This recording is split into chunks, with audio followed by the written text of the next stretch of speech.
You're listening to the Murder Speaks podcast, the show that spills the tea about true crime. Here's your host, Wendy Hinbest. Hey, welcome back to Murder Speaks with your host, Wendy. And Brent. Yes, so just like last week, we're going to be discussing the case. My husband knows nothing about it, so just Nothing. like... Yep. I don't know anything about it. Just like you. Just like you. So my role in this is to be you. So I'm hearing about this case for the very first time, and then hopefully any questions that you have listening to this are questions that I'll have to ask, points of clarification to understand, the timeline and the narrative of the story. And that's my role. My role is to represent the public. There you go. Okay, so let's just get into it. So today's story is about 20-year-old Vicki Lee Ross of Colorado Springs, Colorado. This is you'll notice that it's in Colorado Springs, and one of our favorite detectives on earth is Joe from Colorado Kenda. Yep, love him. Homicide Hunter. I think this is my favorite true crime show. I think I speak for both my husband and I when I say that he's our favorite. He's our favorite detective by far. Yes, by far. Always has something funny to say. He's always got these funny little quips in the show. And he's very, very interesting to watch. So, he is. I mean, we can't strongly recommend enough watching that show, but listen to our show too. Yes, exactly. So this is a Homicide Hunter Joe Kenda episode. And so it's about 20-year-old Vicki Lee Ross of Colorado Springs, Colorado. April 7th, 1987. A caretaker at Fairview Cemetery noticed a car parked there. And the car had been there for 4 days. So we called the police and reported it abandoned. Now, when the police officer came, they looked inside the car and saw something covered with a blanket in the back seat. He saw a foot. Oh, boy. Yes. Yeah, so the car's not abandoned. So anyways, just before we go any further, we just want to mention that we do have a store called Crystal Kiss. Yep. Where we sell true crime merch. What's the URL? crystalkiss.com. Yep, and you can find your favorite Murder Speaks merchandise there. And that's spelled KRYSTALKISS.com. And I will put the link in the show notes. So we do have a variety of true crime merch. We have hoodies and T-shirts and tank tops. Yep, joggers and all kinds of different stuff on there. All the shirts have different sayings, a wide variety of sayings. You can get them in multiple colors. My favorite is the Addicted to True Crime shirt. Not so much because of the saying, although it's true, but it's more because of the design. I like the design of that shirt the most. And then our daughter and my wife's favorite is our shirt where the Start Killing It, where the L has been replaced by a knife. Is it both L's or just one L? No, Start Killing It. I think the I is the knife. Okay, it's the I. Yeah, okay. It's the I. But anyways, that's their favorite. But yeah, check it out. There's some really cool stuff. Yep. And so we'll get back to the show. So now it was a bruised body of a young woman. She had signs of trauma. Mm-hmm. Now the evidence in the car didn't show any trauma in the car. So whatever happened to her did not happen in the vehicle. So it looks like she was beaten and then dropped off in the vehicle. Yes. Okay. It looked like she was beaten somewhere else and then placed inside her vehicle in the backseat of the car. Okay. I don't know if they've established that it's her car yet, but I guess it's pretty safe to assume that somebody wouldn't drop a body off in their car. Yes, exactly. Drop the body off in the person that owns the car body. The person who... I'm not making any sense. The person dead person's car. Exactly, the dead person's car, exactly. Yeah. So she had signs of abrasions on her neck, which means signs of manual strangulation. Yeah. So, the police are wondering, who does the car belong to? That's the next thing that they have to determine. Most likely, like my husband said, it's the person that was murdered. In the car. Yeah. Yes. Now, the police talked to the caretaker, the one who called them, the one who saw the car there. And forensics took prints from inside the car. And there was hair on the blanket, and it was a coarse hair. Coarse hair? Yes. What does coarse hair mean? It wasn't a black person's hair, but it was just not normal texture hair, right? So that meaning it could be a wig or it's an animal? Could be an animal, yeah, okay. For example. They also found a piece of paper on the dashboard with the name Lisa and a phone number. Okay. Yeah. Pretty strange, huh? So they run the license plate number and learn the car is registered to 20-year-old Vicki Ross. Vicki Ross, okay. Which is the one that was murdered. Right. Yes. Do they know that the girl in the car is Vicki Ross yet, or they're still figuring all this stuff out? No, they have not. Okay. I'll get to that. Now, Vicki lived about 35 blocks from where she was found. Mm-hmm. So what was she doing there? Now, the police talked to her family. Apparently, she was reported missing the day before. Oh, okay. Yeah. Now, Vicki worked at a supermarket at night. She was trying to save money to buy another car. The last time anybody saw her was when she was leaving the supermarket. What time did she leave the supermarket? Close to closing. She was planning on meeting her grandparents for dinner, but never showed up. So that's when they called the police. Oh, the grandparents called the police. Okay. Yes. She was very close to her grandparents. Now, the police asked her family about the blanket she was wrapped in. Oh, when they found her body. Okay. Yes, they found her wrapped in a brown electric blanket, and they asked her family about that blanket. But her family said that Vicki never owned a brown blanket.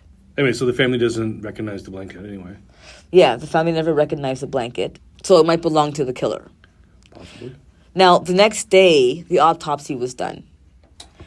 Apparently, her fingernails were torn and broken. Okay, so she was fighting back. Yes, so obviously the person was trying to strangle her. She was obviously fighting them back, Yeah. and that's why a couple of her nails broke. So meaning that when we find, like, when they find the person that did it, there's going to be like scratch marks, probably very Bingo. identifiable. Yeah. Yes. And her DNA, most likely.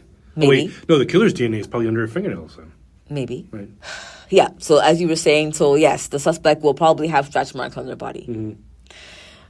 And this is an interesting fact. Her pubic hair was shaved with swirling marks in the flesh. So it wasn't, her pubic hair. So it wasn't like she was just like some women shave their pubic hair. It wasn't just like a regular, normal, they just shave. Whoever did this, it was almost like a pattern. They shaved some sort of a swirling. In the hair or in the skin?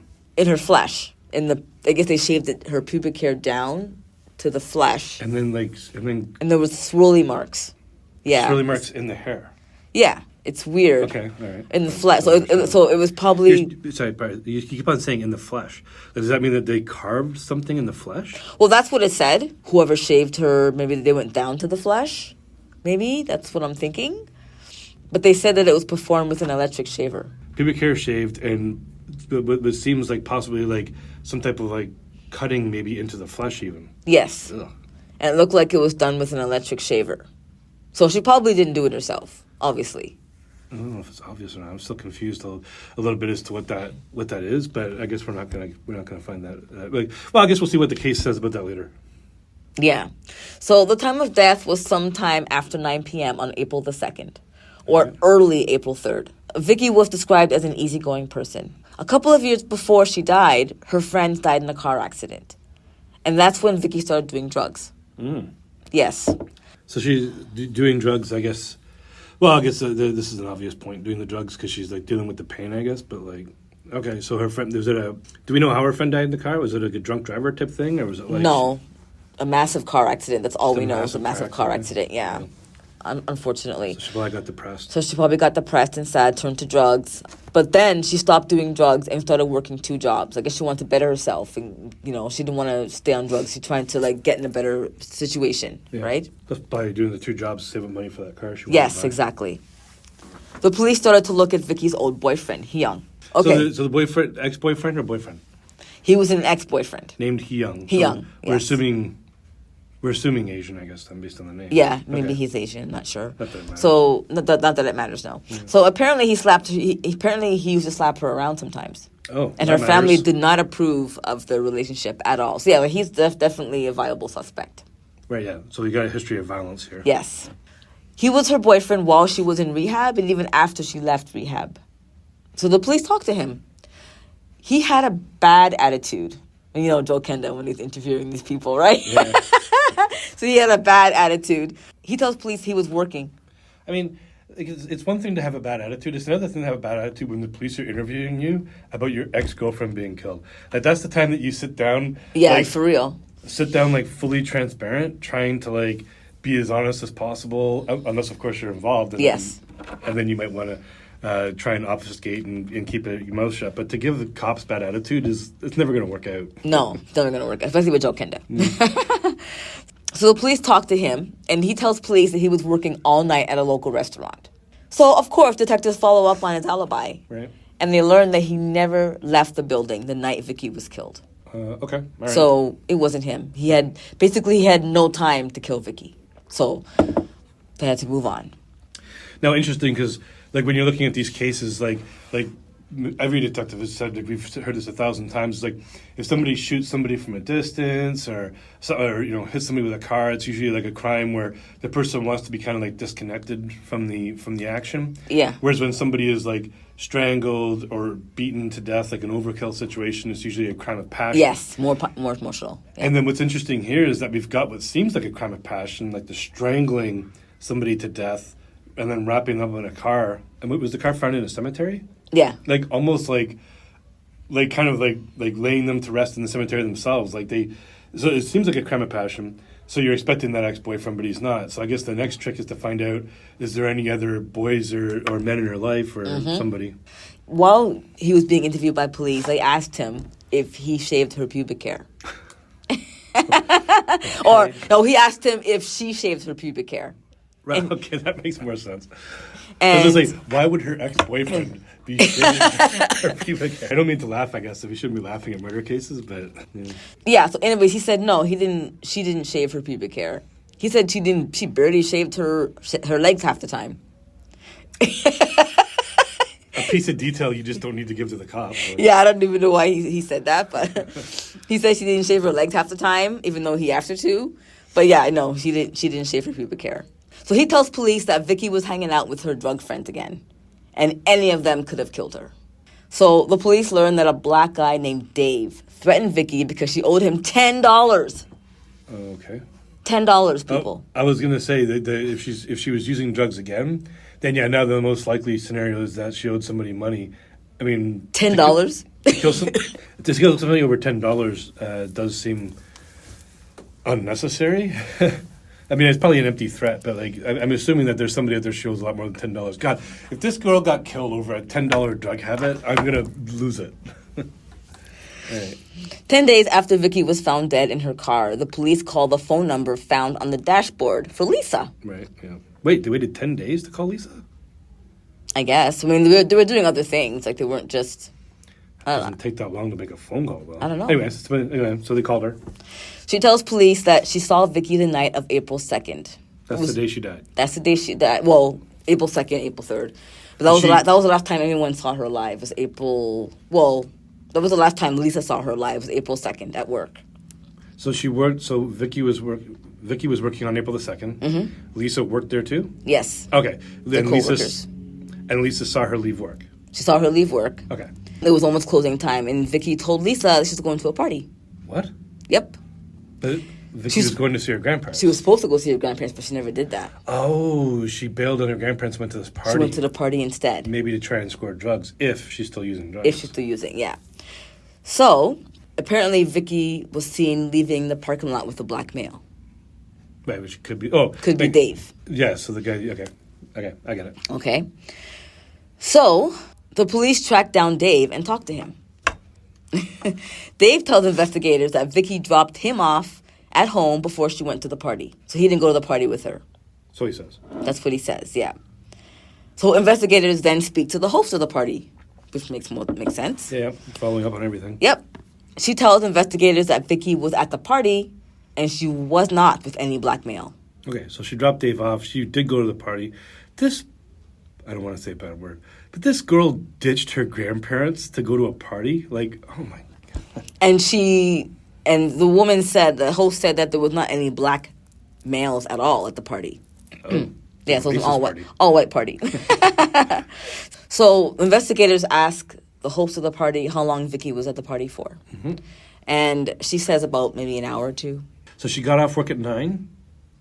Well, they didn't say what time, just close to closing, whenever the supermarket closes. So we don't know when it closes. But you we can don't know the exact time. So April the 2nd, so the grocery store closes. You can probably assume around 8 or 9. She meets up with this Dave guy, presumably to score drugs, and then goes to this party. So we're probably assuming like 10-ish, and if she was there for an hour, we're probably assuming that she's leaving there between 10:30 and 11:30, I guess, right? I think that's basically, she's at the party around 10:30, 11. Okay, I'm trying to understand the timeline, yeah. Yeah. So the host tells the investigators that Vicki left the party with a guy named Norman Wiegand, a guy in his 30s. Norman. Never trust a man named Norman. Look at Norman Bates from Psycho. Apparently they dated before. They left the party, like I said, between 10:30 and 11. Now, there's some interesting facts about Norman Wiegand. He was an unemployed carpenter from New Orleans, and he had an extensive criminal record. What is up with this girl? I don't know why she would have left why would you even leave the party with this person? I mean, people that do drugs and stuff like that, they oftentimes, I guess, end up hanging out with like unsavory people because normal people, like the vast majority of like normal people, aren't out like scoring drugs and going to parties. Yeah. Depends on the age, I guess. Yeah. If you're in your 20s, you might be doing, a lot of people might be doing that kind of stuff. But Yeah. if that's like your lifestyle, like getting high and partying, a lot of the people you're going to be spending time with are going to be people that are not exactly the most respectable people in society, right? Yeah. Yeah. So, in 1974, he was convicted of rape and received a 5-year probation. What? I know. It's crazy. I guess the question is, does she know that? Because, like, why would any girl be hanging out with a guy who was ever convicted of rape? 4 years after that, he was arrested again and received a 7-year sentence of hard labor. For rape? They don't say. They just said, from what Wait, did you say initially he went to jail for 4 years for rape? He was convicted of rape and received a 5-year. He didn't go to jail. He received a 5-year probation. Jeez. He didn't even go to jail for rape. The 70s was brutal. Yeah, he didn't even go to jail. Just probation. 4 years later, he was arrested again, received 7 years. They didn't say what he was arrested for. They just said he was arrested. I'm assuming maybe the same thing, assault. But this time he did 7 years in jail. Yeah, 7-year sentence of hard labor. Okay. So he did 5 years of probation, then 7 years in jail. So this guy's got to be in his 30s or something, you'd think. Then he was released from prison in 1981 for good behavior. He was arrested 6 times in Louisiana after being suspected of sexual assault. So, apparently Vicki met Norman through her ex-boyfriend, Dean Anderson. They had only been friends for a couple of months. Wait, who's Dean Anderson to Vicki? He's Vicki's ex-boyfriend. She's got a lot of exes. Okay. Her ex-boyfriend is hanging out with a serial rapist, sexual assaulter guy. I think Dean Anderson, that was her ex-boyfriend. I think maybe they did drugs together. Okay, wait, did she date Norman? Was he an ex of hers? Apparently he was an ex. But as what I'm trying to figure out is, like, was she also selling drugs? Because it sounds like she was like, getting cocaine for Norman. Maybe her relationship to him was like money, so that she would sell him cocaine to get money so she could buy her own drugs, maybe, or something. I don't know. She introduced Norman to her cocaine. So I think she had a dealer. Yeah, she introduced Norman to her cocaine dealer. So right. Norman was getting cocaine because of getting cocaine through Vicki. More or less. Okay. All right. Yes. So Norman Wiegand's ex-wife told police that Norman is a different person when he's on cocaine, but most people are. It's that with alcoholics too. Yeah. So a lot of people when they get drunk, they'll become a different version of themselves. Like they'll be very flirtatious or very sexual, or they might become very quiet and withdrawn. But with alcoholics, like when they drink alcohol, they have a drastic personality change. It's almost like it's the real personality underneath, where they've almost developed like a socially acceptable personality that they portray on a day-to-day basis. But when they get drunk, it's like that veneer falls away, and like that predator kind of asshole person that is who they really are. Yeah, is what's underneath. And I'm wondering if that's the case here with Norman too. Like we got here like a drug addict, like a drugaholic, and then when he's doing drugs, that nice guy persona drops away, and all of a sudden here comes like the rapist. Yep. But listen to this. His ex-wife said that Norman wanted to shave her pubic hair. Okay. Yes. So I think we're onto it now. So now my guess here, I think where we're leading up with this is that Norman got high, raped her, and strangled her to death after the fact to keep her quiet, and then wrapped her up threw her in the car, and then for some reason dropped her off at the cemetery. Or maybe he raped her in the cemetery because it's a quiet place at night. Well, we'll get there. We'll get there. I'm just making my guesses. Yeah. So his ex-wife didn't want him to shave her pubic hair, but he did it anyway, and she didn't like it. So the police questioned his current girlfriend. The police questioned Norman's current girlfriend. Right. And he had a girlfriend, but he left the party with this guy's a scuzzbug. Yeah, anyways. So she wasn't, apparently Norman's girlfriend was not at the party. So she went, obviously, because he left the party with Vicki. So she went to his apartment the next day, which was April 3rd. And he said he had to clean his apartment, and he was cleaning and doing laundry, things that he would not normally do. So his girlfriend's like, that's weird. Okay. Right? So, right off the bat, I think my theory is out. And now I'm thinking the rape happened at the apartment, and then he transferred it to the car. But anyways, we'll continue on to see how much more I'm wrong by. So the girlfriend noticed blood on one of his sheets. And Norman tells her that his dog's in heat. Okay. So apparently him cleaning and doing laundry is not normal for him. So Vicki could have been killed at his apartment. Right. In his place, right? The evening after that Thursday night that he wasn't there, he came over to her house, his girlfriend's house. And she said that normally when he sleeps, he doesn't have a shirt on. He sleeps without a shirt. But that evening, he kept his shirt on. Right. And she was like, that's weird. So while he was sleeping, she like lifted his shirt a bit just to take a peek, and she saw apparently he had a scratch on his back. Okay. Right? So this is coming back to the damage to Vicki's fingernails, right? Bingo. Yeah. So she tells the police that Norman shaves with an electric shaver. There we go. Forensic investigators searched his bedroom, and they found a plastic bag that contained pubic hair. Oh my I know. So gross. I mean, like most serial killers, I guess maybe with this guy's a serial rapist, maybe a burgeoning serial killer. But they always say that they take like a memento. Yes. But pubic hair? Yes, I know. Luminol was sprayed, which shows the presence of blood.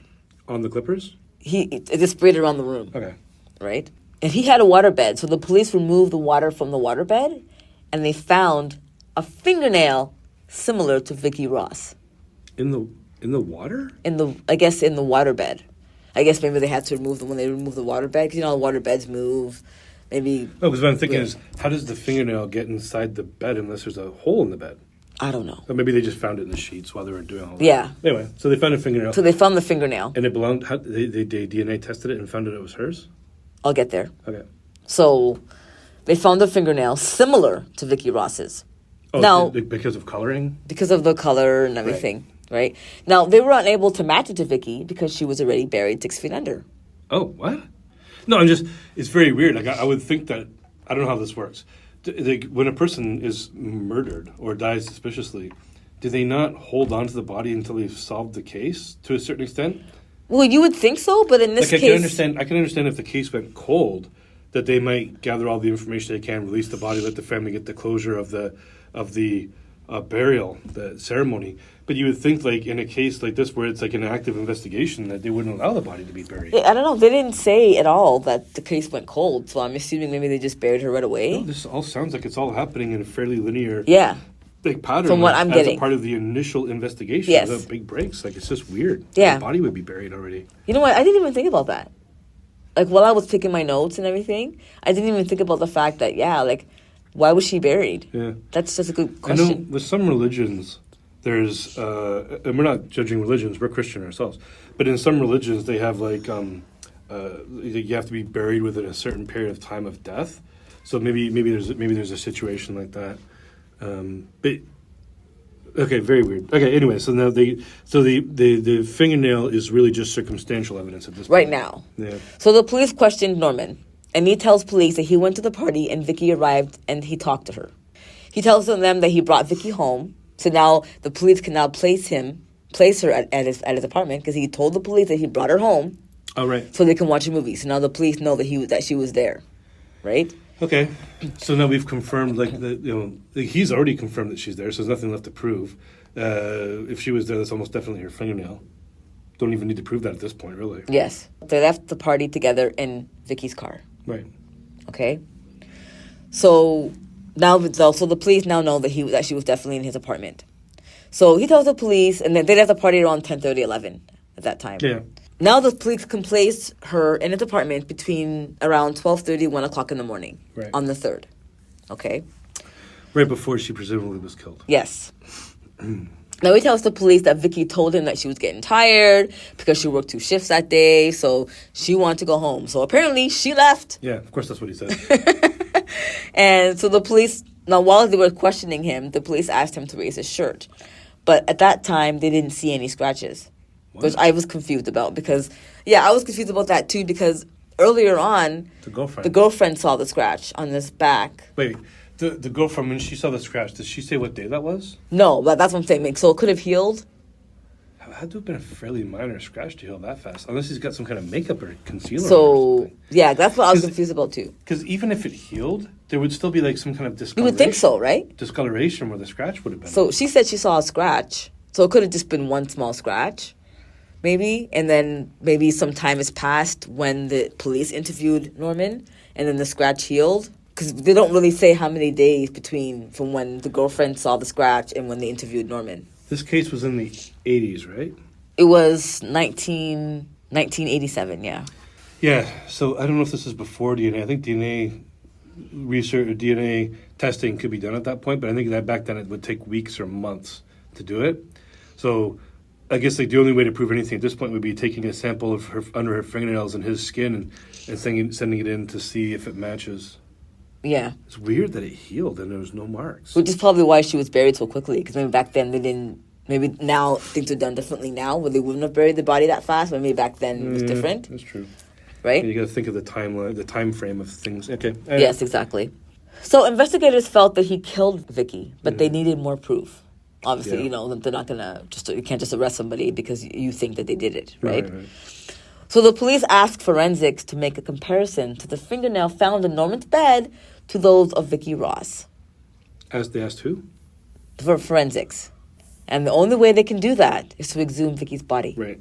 So they had got permission from the family to exhume her body. Okay, so we're going to take a short break, and we'll be right back. Do a potty break and refreshments. We'll be right back.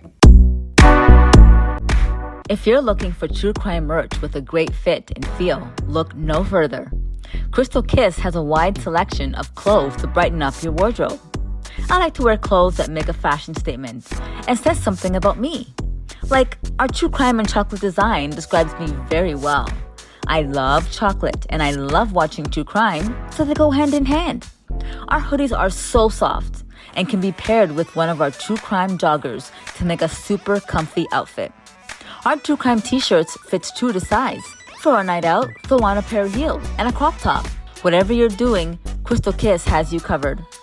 You people in the US, get free shipping. You can also use discount code MURDER15, that's MURDER15, and save 15% off your entire order. Check out our wicked selection of true crime merch today at crystalkiss.com. Okay, we're back. Everybody's got their drinks refreshed, and we're ready to finish off this case. Yep. So the coroner opened Vicki's coffin and removes all 10 of her fingernails and placed each one in a separate container. Okay. There was dog hair on the brown blanket, or looked like dog hair on the brown blanket. Okay, dog hair on the brown blanket that was in the car. That she was wrapped in. Does Norman have a dog? I'm getting to that. Okay. Now, Norman owned a dog, but his dog hair wasn't a match. Okay. Yep, okay. Now, the investigators talked to Norman's neighbors.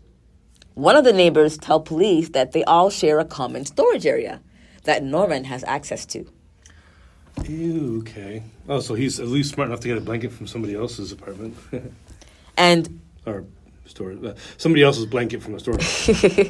and this particular neighbor told the police that she does have an electric blanket in storage. And she has a dog. And it's brown. So she took the police to the storage area, and her blanket was missing. Right, okay. The police asked her if she has a dog. She says, no, but I have a cat. Oh, okay. Yes. The police get hair samples from the cat. It's a match. Mm-hmm. Okay. Coming back around again here. The serial number on the control unit for the electric blanket is compared to the label on the electric blanket. Wait, what? I'm confused. Sorry, say it again? The serial number on the control unit. The control unit? I guess. The control unit is still in the woman's apartment? I guess so. Okay. That's still in storage or something. Yeah. Was compared to the label on the actual blanket itself. Okay. So my thinking here is that we have a plug that plugs into the wall. Clearly, yes. And then the other end probably plugs into the unit and unplugs from the unit, which is probably why they're not together. Yes. So, okay. And same manufacturer, same number. Right. Forensic investigators compare the hair from the cat, like I said, found on the electric blanket. Perfect match. Right. The nails match Vicki Ross's. Right, of course. So the police feel that after Vicki went home with Norman Wiegand, he turned on her. Yeah. She started to fight him off, breaking her fingernail in the process. Then he strangled her to death. And shaved her? He puts Vicki in the... Yeah, they don't... Yeah, I mean, at some point he did shave her, obviously. We know that. Sicko. He put Vicki in the back of the car and wrapped her in the blanket. Then he drove her to the cemetery and left it there. Did they ever say if he raped her? No. I don't know if they tested for that stuff. They never said he raped her. I'm guarantee he probably did. Guarantee. Like, I mean, I don't see why he wouldn't. He probably did it. Probably raped her. And then wanted to keep her quiet. So then, or shut her up, or maybe he just wanted to kill her and strangle her to death. Then, for God only knows what reasons, shaved her and then disposed of the body. Yeah. This guy's weird. This guy, it's not just the violence, it's the creepiness of this. Yes, he's very creepy. So, Norman Wiegand pled guilty and received a 46-year sentence. I pled guilty, okay. Police believe that Norman killed Vicki over an unpaid $30 to $50 cocaine debt. No, I don't believe that. I believe he raped her and he killed her to keep her quiet. There's nobody kills somebody over $30. Well, you wouldn't think so. I mean, it'd be kind of sick. Like, it's sick already, but I mean...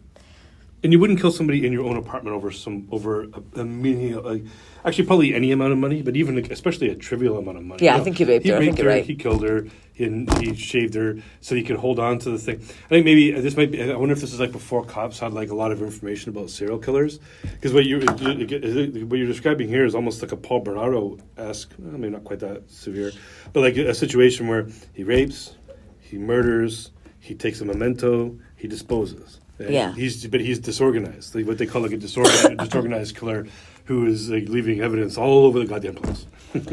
Yeah, I noticed that there was when I was doing research for this case, there's more information on Norman Wiegand, which I'm going to dig into at some point because he does have a past. Yeah, but in the 80s, the question is how much access did the police have to all this information? Yeah. Because it's not like they had like these databases that they could access across networks. Like it was like each police station or a police department or whatever, or state maybe whatever, but they would have their own like files. Yeah. And maybe some information entered into a computer. But in the mid 80s, like that, I don't know if they would have. They might have just had files.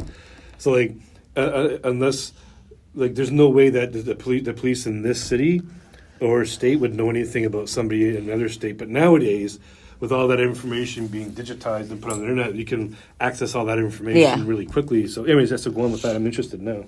Well, I mean, it's pretty much over. Like his parole date was 2014, but he did die in prison in the summer of 2014 due to cancer. So serves him right. Yeah, so that's it. That's karma. I guess you can call that karma. I guess. I mean, yeah, like he pled guilty and went to jail. When did he go to jail? 1987, I guess. That's when the murder was. Yeah, so presumably 87 or 88 went to jail. 87, yeah. So that means he got, like almost, not even quite 30 years for a crime like that? That's crazy. But I guess if you plead guilty, maybe you get a little bit less time. Yeah. But good, he died in jail, which is perfect. He was supposed to have parole in 2014, but he died. Yeah. But it's so funny, like, considering he was supposed to be paroled in 2014 and then died in 2014, it's almost like part of me thinks that, did he really die of cancer? Or did someone actually, kill him or something? I don't know. Because it was like, he died the same year that he was supposed to be paroled. He probably died of cancer. I mean, if he died of like any other thing, he would have been like showing signs of being beaten and all this and that. Yeah, that's true. And like all the years of drugs and stuff like that, like it's not good for your body. So it's probably cancer, I would assume. Yeah, that's just true. Just a coincidence. Just karma, I guess. Yeah. Yep. All right. So that's that today's... ends the case of Vicki... I forgot her last name already. Vicki Lee Ross. Vicki Lee Ross. She was young, too. She was 20 years old. She had her whole life ahead of her. Yeah. So sad. Well, that's the importance of staying away from, like, unsavory people. The people that are drug dealing and in and out of jail, like, committing crimes and stuff. Like, when you're mingling with those people, you're putting yourself in risky situations, Yes. Do not... any girls that age should just pick your friends wisely and watch who you're judged by the company you keep. So just stay away from people that do drugs. More dangerous than that, you can be attacked by the company you keep. Yes. So make sure they can turn on you. Yeah, stay away from people that are not trustworthy. Yes, exactly. Okay, so thank you so much for listening to our podcast this week. Yep. And check out, we have another episode that's coming up on Patreon. So you can watch this one, and then you can go over, join our Patreon, and check out our second episode. 2 episodes a week. One on podcasts that you can get for free. So our first episode is available on Spotify, iTunes, and Apple Podcasts, and a bunch of other places. Anywhere you get podcasts. Yeah, pretty much. Yeah, the second podcast will be available on Patreon. Yeah. There you go. Join Patreon. All right. Yeah. Okay. Thanks for listening. We'll see you. We'll be back next week. Yep. See you next week. Bye.